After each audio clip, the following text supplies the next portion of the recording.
अब ट्रंप सोच रहे थे कि भारत पर टैरिफ लगाकर रूस को लाइन पर ले आएंगे, लेकिन मोदी झुके नहीं और पुतिन ने भी ट्रंप के सामने जाकर ताल ठोक दी। अब ट्रंप अलबलाए घूम रहे होंगे, क्योंकि पुतिन को मीटिंग के लिए बुलाकर ट्रंप जो खेल करना चाह रहे थे वो खेल ट्रंप को ही उल्टा पड़ गया है। ट्रंप पुतिन की मीटिंग में पुतिन ने धज्जियां उड़ा दी और इससे ट्रंप की पूरी दुनिया में बेइज्जती हो रही है। खुद अमेरिका में ट्रंप की खिंचाई हो रही है। अमेरिकी मीडिया भी पुतिन को बॉस बता रहा है और ट्रंप की जो है छीछालेदर हो रही है। अमेरिकी चैनल CNN की वेबसाइट पर रिपोर्ट में लिखा गया है कि पुतिन को अलास्का में वो सब कुछ हासिल हुआ जिसकी उन्हें उम्मीद थी। इसके उलट ट्रंप को बहुत कम सफलता मिली। यह पुतिन की बड़ी जीत है। अमेरिकी अखबार वॉल स्ट्रीट जर्नल ने अपनी रिपोर्ट में लिखा कि चुनाव प्रचार के दौरान पहले दिन युद्ध समाप्त कराने का वादा करने वाले ट्रंप एक अस्थायी युद्ध विराम तक हासिल करने में नाकाम रहे। न्यूयॉर्क टाइम्स पर में छपी एक रिपोर्ट के मुताबिक इस मुलाकात का नतीजा सिर्फ इतना रहा कि ट्रंप और पुतिन दोबारा मिलने पर सहमत हो गए। यानी खुद अमेरिका में ट्रंप की छीछालेदर हो रही है कि इतना मुंह बना के गए तामझाम करते हुए, पुतिन आ रहे हैं तो ऊपर से B-2 बम्बर उड़ा दे रहे हैं, फाइटर जेट खड़े किए हुए हैं, पुतिन उससे घबराने वाले हैं। उल्टा पुतिन ने कह दिया कि अगली मीटिंग के लिए मॉस्को आना, मैं नहीं आऊंगा बार बार। यह मैसेज था। जो डोनाल्ड ट्रंप लगातार भारत को धमका रहे थे, उनका इलाज तो नरेंद्र मोदी ने भारत में बैठे बैठे कर दिया। क्योंकि आप देखिए कि अगर पुतिन ने ट्रंप को धो डाला और ट्रंप के सामने झुके नहीं तो पीछे ताकत भारत की ही थी।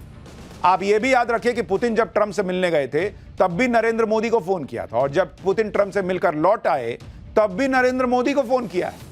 आज पुतिन और मोदी की फोन पर लंबी बातचीत हुई है, जिसके बाद पीएम मोदी ने ट्वीट किया, मेरे मित्र। अब ये बहुत एक एक चीज जो है ना वो डिप्लोमेसी में इंपॉर्टेंट होती है। उन्होंने मेरे मित्र से शुरू किया, यानी ट्रंप जो सोच रहे हैं कि भारत दोस्ती तोड़ देगा वो नहीं हो रहा है।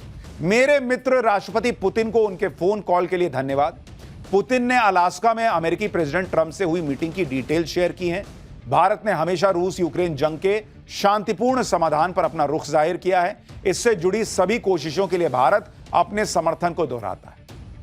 अब सोचिए, ट्रंप जो वहां से खाली हाथ लौटे हैं, उनके जख्मों पे इस फोन कॉल को सुन के कितना मिर्ची नमक सब रगड़ा गया होगा कि एक तो पुतिन फोन करके मोदी को बता रहे हैं कि हाँ ट्रंप आया था, बात हुई है, और ऊपर से मोदी ट्वीट में लिख रहे हैं कि मेरे दोस्त पुतिन से मीटिंग से पहले ट्रंप बहुत शेखी बगा रहे, लेकिन मीटिंग के बाद ट्रंप की सारी हवा निकल गई। आप इसकी वजह भी समझिए। मुलाकात से पहले ट्रंप कह रहे थे कि रूस को हर हाल में युद्ध रोकना पड़ेगा, लेकिन मुलाकात के बाद ट्रंप ने यूटर्न ले लिया, कह दिया कि सीज फायर करवाना इतना आसान काम नहीं है। जबकि मीटिंग से पहले ट्रंप कह रहे थे कि पुतिन अगर सीज फायर के लिए नहीं माने तो मैं रूस पर कड़े प्रतिबंध लगा दूंगा, लेकिन मीटिंग के बाद ट्रंप ने रूस पर कोई नया प्रतिबंध नहीं लगाया। पुतिन से मीटिंग के करने जाते वक्त जो ट्रंप रूस को यूक्रेन पर हमले का दोषी बता रहे थे, पुतिन से मिलने के बाद यूक्रेन को नेटो की सदस्यता देने से ही इनकार कर दिया, जैसा कि पुतिन चाहते थे। खुद ट्रंप भी कह रहे हैं कि बॉस तो पुतिन ही है। सुनिए जरा। I would like to thank President Putin and his entire team, whose faces, who I know in many cases, other than that, whose faces I get to see all the time in the newspapers. You're almost as famous as the boss. Putin से मुलाकात को Trump ने 10 में से 10 number दिए, जबकि इस मुलाकात में पुतिन ने ट्रंप से अपनी सारी बातें मनवा ली और ट्रंप की सारी धमकियां फेल हो गई। ट्रंप के सामने पुतिन के इस कॉन्फिडेंस की एक बड़ी वजह पीएम मोदी की रणनीति भी है, जिन्होंने ट्रंप के किसी भी प्रेशर में आए बिना रूस के साथ अपनी दोस्ती से जरा भी कॉम्प्रोमाइज करने से इनकार कर दिया। ट्रंप ने रूस से तेल खरीदने की बात कहकर भारत पर 50% टैरिफ लगाने का ऐलान कर दिया, जिसके जवाब में भारत ने रूस से हर दिन 20 लाख बैरल कच्चा तेल खरीदना शुरू कर दिया। जबकि ट्रंप के टैरिफ ऐलान से पहले भारत रूस से प्रतिदिन 16 लाख बैरल तेल खरीद रहा था। ट्रंप को लग रहा था कि वो भारत को रूस से तेल लेने से रोक देंगे तो रूस और भारत के संबंधों में दरार आ जाएगी। ट्रंप ये सोचकर बैठे थे कि अलास्का में पुतिन भारत के खिलाफ बयान देंगे, लेकिन पुतिन ने ऐसा कुछ नहीं किया। मोदी और पुतिन की दोस्ती ट्रंप की चालबाजियों पर भारी पड़ गई। पुतिन के साथ मीटिंग में ट्रंप तो हार गए, पुतिन बॉस साबित हो गए और अब पुतिन के बारे में अमेरिका में बातें बनाई जा रही। चर्चा चल रही कि पुतिन तो ट्रंप से मिलने अलास्का गए भी नहीं थे। माहौल यह बनाया जा रहा है कि पुतिन ने ट्रंप को बेवकूफ बना दिया, उनसे मिलने के लिए अपने बॉडी डबल यानी अपनी डुप्लीकेट को अलास्का भेज दिया था। इस थ्योरी को साबित करने के लिए लोग तर्क दे रहे हैं कि पुतिन चलते वक्त कभी दोनों हाथ नहीं हिलाते, उनका लेफ्ट हैंड हमेशा स्थिर रहता है, लेकिन ट्रंप के साथ चलते पुतिन के दोनों हाथ आगे पीछे स्विंग हो रहे थे। सोशल मीडिया पर लोग दावा कर रहे हैं कि पुतिन ने अलास्का में अपना अच्छा वाला बॉडी डबल भी नहीं भेजा, सस्ता भेज दिया, बल्कि मस्त मौला पुतिन भेज दिया।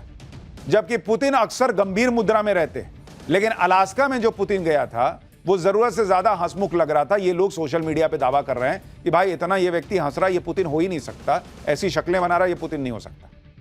सोशल मीडिया पे लोग पुतिन की तस्वीरें डालकर असली और नकली पुतिन की पहचान करने में लग गए।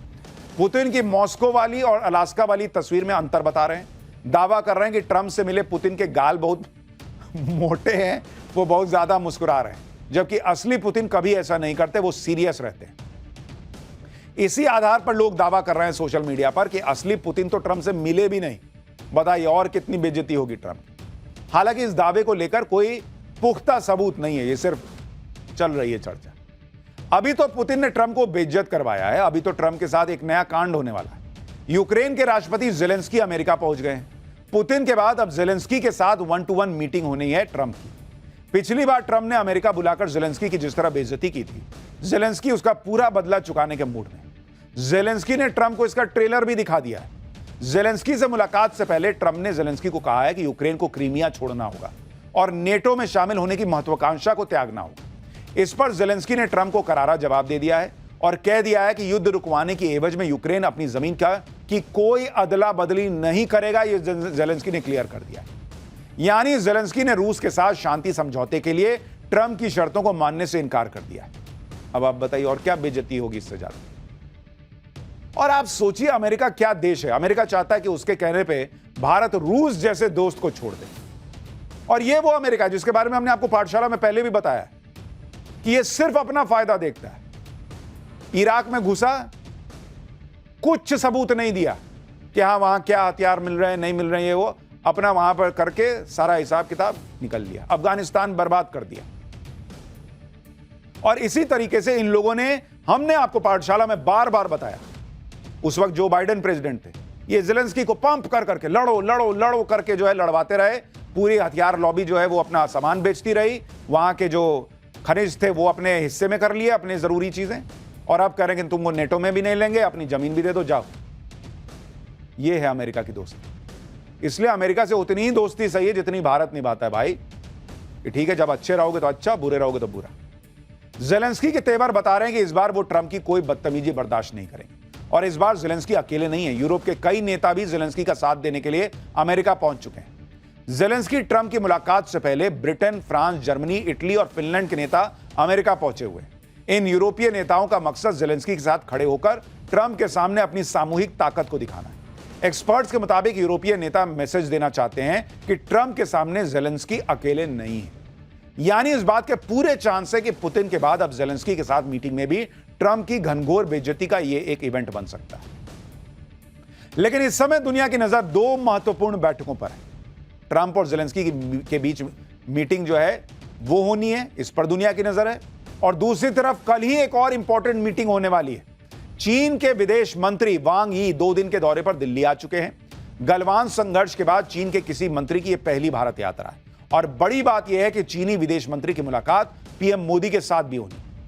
19 अगस्त यानी मंगलवार शाम 5:30 बजे पीएम मोदी के साथ चीनी विदेश मंत्री वांग यी की मुलाकात होनी है। यह मुलाकात पीएम मोदी के आधिकारिक आवास 7 लोक कल्याण मार्ग पर होनी है। यह मुलाकात ऐसे वक्त में होगी जब पीएम मोदी 31 अगस्त और 1 सितंबर के बीच चीन जाने वाले हैं। साल 2020 में गलवान घाटी में भारत चीन झड़प के बाद मोदी की यह पहली चीन यात्रा होगी। पीएम मोदी से मुलाकात से पहले कल सुबह चीन के विदेश मंत्री वांग यी और एनएसए अजीत डोभाल के बीच भी मीटिंग होगी। भारत आते ही चीन के विदेश मंत्री ने सबसे पहले अपने काउंटर पार्ट यानी भारत के विदेश मंत्री एस जयशंकर से द्विपक्षीय बातचीत की।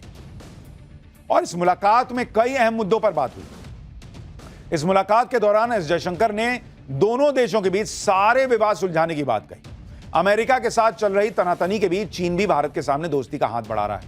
आप सुनिए, एस जयशंकर ने चीन से दोस्ती की बात तो की, लेकिन साथ में कह दिया कि म्यूचुअल रिस्पेक्ट भी होना चाहिए, म्यूचुअल ट्रस्ट भी होना चाहिए। सुनिए एक बार S Jaishankar. Having seen a difficult period in our relationship, Excellency, our two nations now seek to move ahead. This requires a candid and constructive approach from both sides. In that endeavor, We must be guided by the three mutuals: mutual respect, mutual sensitivity, and mutual interest. Differences must not become disputes, nor competition, conflict. यानी भारत ने चीन को clear कर दिया कि दोस्ती तो होगी बॉस, लेकिन म्यूचुअल ट्रस्ट होना चाहिए, म्यूचुअल इंटरेस्ट होना चाहिए, और जो दोस्ती है, जो प्रतिस्पर्धा है, वो लड़ाई में नहीं बदलनी चाहिए। अब पीएम मोदी से कल मिलेंगे विदेश मंत्री चीन के, लेकिन आज पीएम मोदी की एक और इंपॉर्टेंट मीटिंग हुई है।